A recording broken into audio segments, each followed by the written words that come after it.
നിങ്ങൾക്കറിയാവുന്ന പോലെ തന്നെ സംസ്ഥാനത്ത് കാലവർഷം വീണ്ടും കനത്തിരിക്കുകയാണ്. തൃശൂർ, എറണാകുളം, പാലക്കാട് ജില്ലകളിൽ രാവിലെ ശക്തമായ മഴ പെയ്തു. പാലക്കാട് പനയൂരിൽ ഉരുൾപൊട്ടിയതായി സംശയമുണ്ട്. കൊച്ചി തൃപ്പൂണിത്തുറയിൽ വീടുകളിൽ വെള്ളം കയറി. പേട്ടയിൽ ഗൂഗിൾ മാപ്പ് ഉപയോഗിച്ച് വഴിതെറ്റിയ കാറ് വെള്ളക്കെട്ടിൽ കുടുങ്ങി. തൃശൂരിലും പാലക്കാടും പലയിടങ്ങളിലും വെള്ളക്കെട്ട് രൂപപ്പെട്ടു. തൃശൂർ, എറണാകുളം, ഇടുക്കി, മലപ്പുറം ജില്ലകളിൽ റെഡ് അലേർട്ടും 8 ജില്ലകളിൽ ഓറഞ്ച് അലേർട്ടും തുടരുകയാണ്.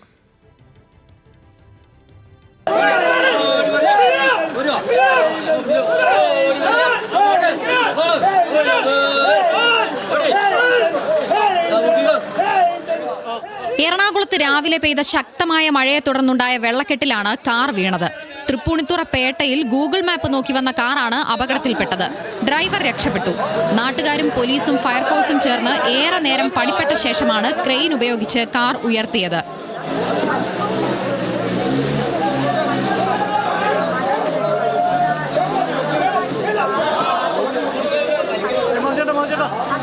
ഇടയ്ക്കിടയ്ക്ക് സ്കൂട്ടർ വീഴുന്നുണ്ട്. അത് പിന്നെ എല്ലാവരും കൂടി എടുത്ത് അങ്ങ് വെച്ച് കൊടുക്കും. എന്നിട്ട് ഇവരോടൊക്കെ പറയും. ആരും ഇതുവരെ ഒരു മൈൻഡും ചെയ്തിട്ടില്ല. 25 കൊല്ലമായിട്ട് ഞങ്ങളിവിടെ താമസിക്കണം. ഞങ്ങൾ എന്നും കംപ്ലൈൻറ്റ് പറയുന്നുണ്ട്. എറണാകുളത്ത് പുലർച്ചെ 2-ന് ആരംഭിച്ച മഴ രാവിലെ 7 വരെ നീണ്ടു. കൊച്ചിയിൽ വെള്ളക്കെട്ട് രൂപപ്പെട്ടതോടെ കലൂർ, ഇടപ്പള്ളി, പാലാരിവട്ടം മേഖലകളിൽ യാത്രക്കാർ ബുദ്ധിമുട്ടി.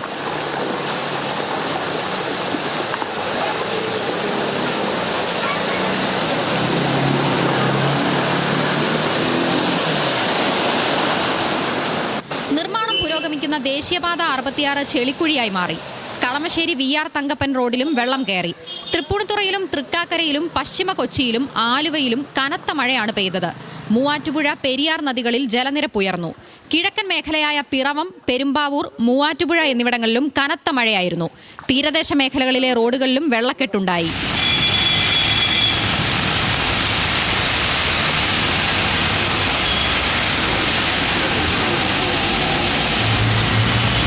തൃശൂരിൽ 2 മണിക്കൂറോളം ശക്തമായ മഴ തുടർന്നു. ചേലക്കര, വാഴക്കോട്, പ്ലാഴി സംസ്ഥാന പാതയിൽ വെള്ളപ്പൊക്കത്തെ തുടർന്ന് ഗതാഗതം തടസ്സപ്പെട്ടു.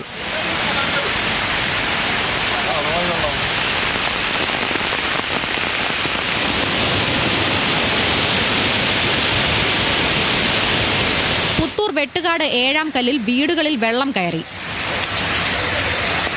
തൃശൂരിൽ നിന്ന് പുറപ്പെട്ട മത്സ്യബന്ധന യാനങ്ങൾ ശക്തമായ കാറ്റിനെ തുടർന്ന് തിരികെ മടങ്ങി. ചാലക്കുടി പുഴയിൽ ശക്തമായ കുത്തൊഴുക്കാണ്.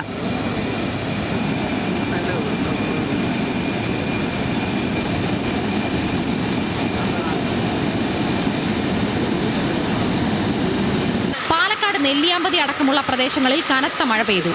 മണ്ണാർക്കാട്, തെങ്കര, കാഞ്ഞിരം റോഡിൽ കോൽപ്പാടം കോസ്വേ നിറഞ്ഞൊഴുകി. തുടർന്ന് ഇതുവഴിയുള്ള ഗതാഗതത്തിന് നിയന്ത്രണം ഏർപ്പെടുത്തി. അലനല്ലൂർ, എടത്തനാട്ടുകര, കണ്ണംകുണ്ട് പാലത്തിലും വെള്ളം കയറി. വിവിധ ബ്യൂറോകൾക്കൊപ്പം ന്യൂസ് ഡെസ്ക്, ന്യൂസ് മലയാളം.